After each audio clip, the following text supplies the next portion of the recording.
Hello and welcome back to On the Workbench. Today we're going to be taking a look at this BARS cooling system repair.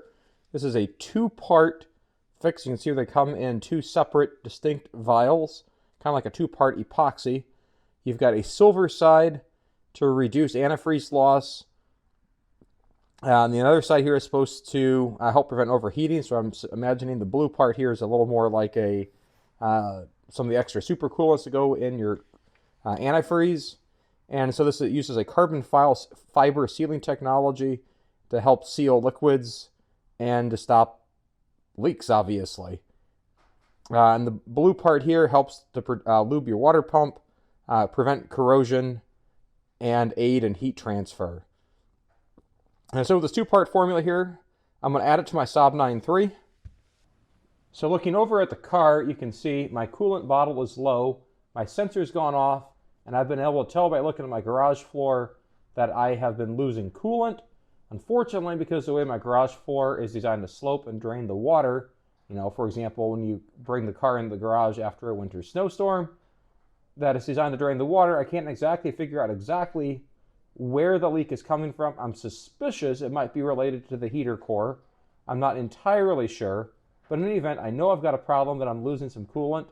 And it is January 2020 right now, and it's a little cold outside. I don't really want to get into a massive repair pulling too many of the parts out. I'm going to give this a shot and see if it works, because if this can avoid me having to top off the coolant, I don't know, about once or twice every 2 weeks, that'd be great. At least get me to a warmer time of the year when I could fix this maybe more properly, or until I can better diagnose exactly why I'm losing coolant. So to do this here, my engine is perfectly cold. It hasn't ran now for probably about 12 or 13 hours, which is perfect, so I know exactly how much is in the bottle. Now on the Saab 9.3, there is no way to actually add the stop leak into the radiator directly, so I've got to add it to the overflow tank, but the bottom of the overflow tank does go down and connects to the rest of the cooling system. And so I'm going to remove that lid, and then I'm just going to pour it in. And if there's any room left, I'll top it off with more of the GM Dexcool. This is what this uses, the orange coolant, if you will. And then I'm going to go drive this around. The bottle says to let it idle for about 15 minutes. I'm going to go run a quick errand, bring it up to temperature, go through, and then supposedly that's supposed to help seal everything. The most important thing is that the thermostat moves open, and I'm going to have the heater on, because with the heater on, it's going to allow this to circulate all the way into the heater core. And so doing this right now is probably the best time of the year to do it, in case the leak is in the heater core.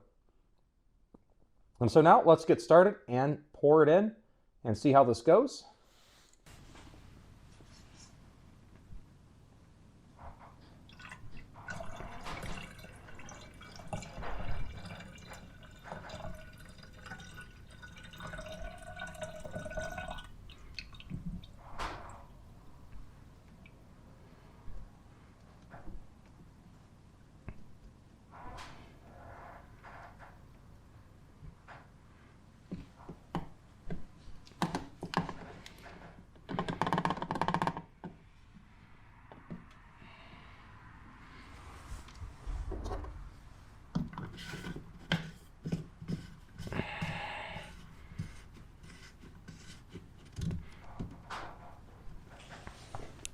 And now with all that in place, I'm going to go ahead and take the car for a quick drive around town, run an errand.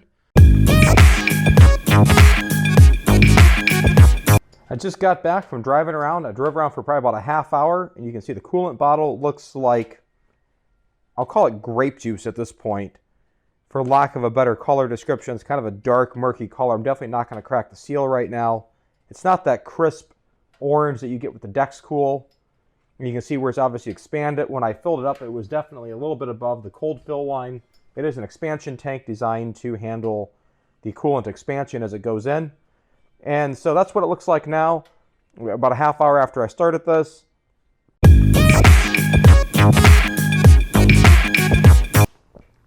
It's been 3 days now since I added the BARS product to my cooling system here, my Saab 9.3.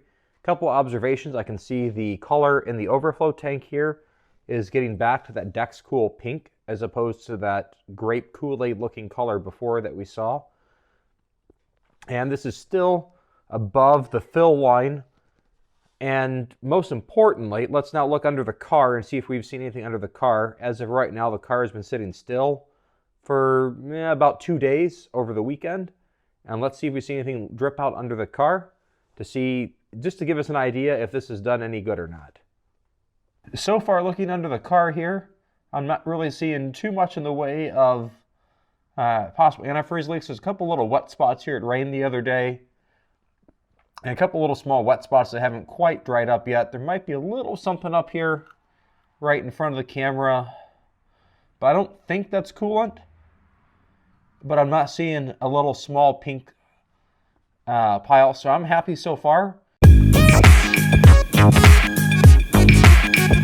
Well, the light finally came on in the car. It's been 10,685 miles and 621 days since you saw me do the earlier part of the video. That was January 1st of 2020. Today is September 12th of 2021.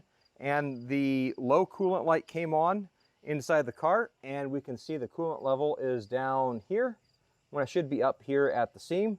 So it's time to add coolant. And so the question is, did the stop leak work? Well, I mean, I've got to say I'm pretty pleased that what I think may have triggered this is the other day, the heater came on for the first time in 6 months, maybe.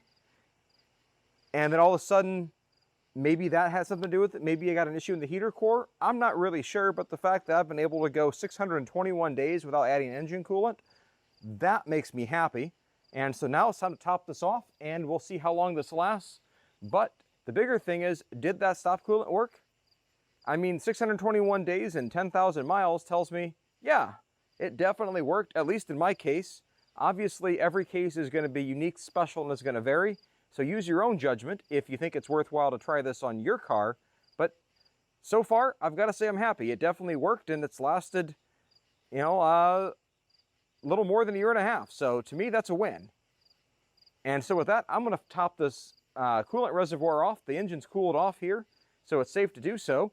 And then I will add this to the maintenance log and keep going.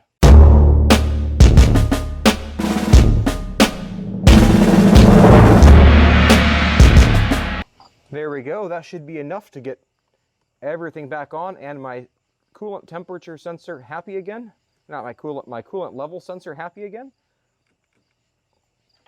And so with that, we're going to wrap up the video, and I will let you know in the comments if I have any more trouble with this losing coolant.